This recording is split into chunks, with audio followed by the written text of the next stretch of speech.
નમસ્કાર મિત્રો. અહીં એક ઇંગ્લિશ સ્ટોરીમાંથી કેટલાક અગત્યના શબ્દો લીધેલા છે. આપણે આ શબ્દોને ગુજરાતીમાં સમજશું અને આપણું અંગ્રેજીમાં શબ્દભંડોળ વધારશું. પહેલો શબ્દ છે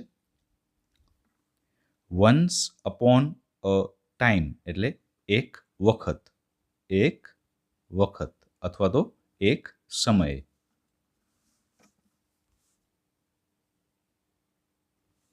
નેક્સ્ટ, ટુ લીવ, લીવ એટલે રહેવું.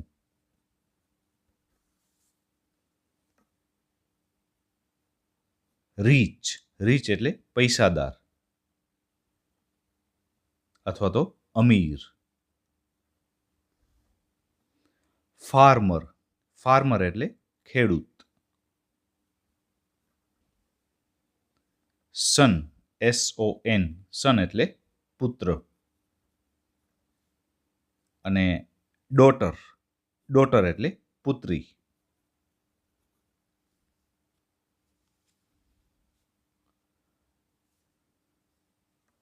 નેક્સ્ટ છે એલ્ડર, એલ્ડર એટલે વડીલ.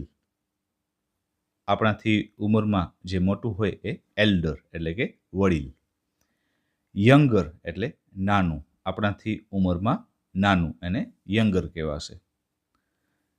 લેઝી, લેઝી એટલે આળસુ, આળસુ.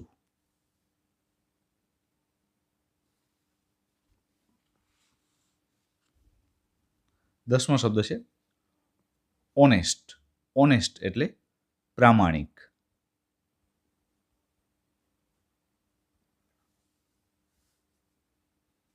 નેક્સ્ટ, હાર્ડવર્કિંગ, હાર્ડવર્કિંગ એટલે મહેનતુ. કાઇન્ડ, કાઇન્ડ એટલે દયાળુ. ડિસઓનેસ્ટ, ડિસઓનેસ્ટ એટલે અપ્રમાણિક.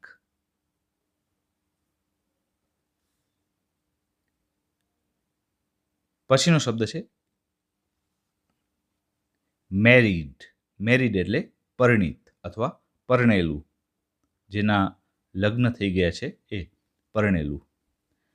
વન ડે તો એક દિવસ, વન ડે એટલે એક દિવસ.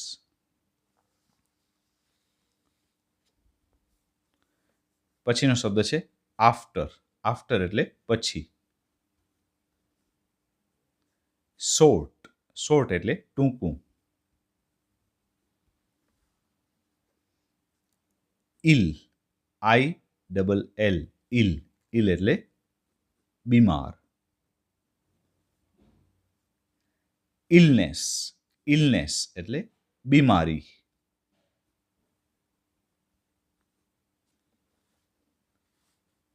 પછીનો શબ્દ છે ટુ પરફોર્મ, પરફોર્મ એટલે કરવું, કોઈ કાર્ય કરવું.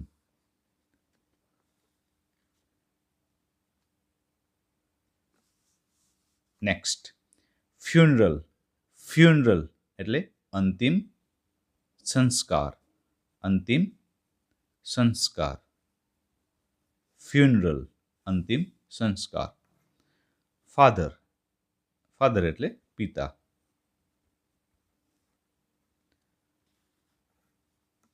પછી ટુ ફેન, ફેન એટલે ડોળ કરવો અથવા તો ઢોંગ કરવો.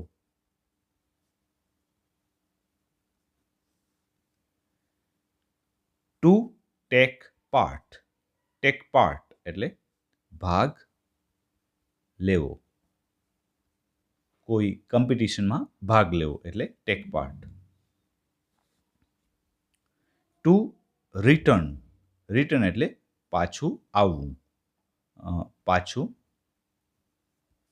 આવવું. ટુ સી, સી એટલે જોવું. પછીનો શબ્દ છે ટ્રેઝર, ટ્રેઝર એટલે ખજાનો. બિઝી, બિઝી એટલે વ્યસ્ત,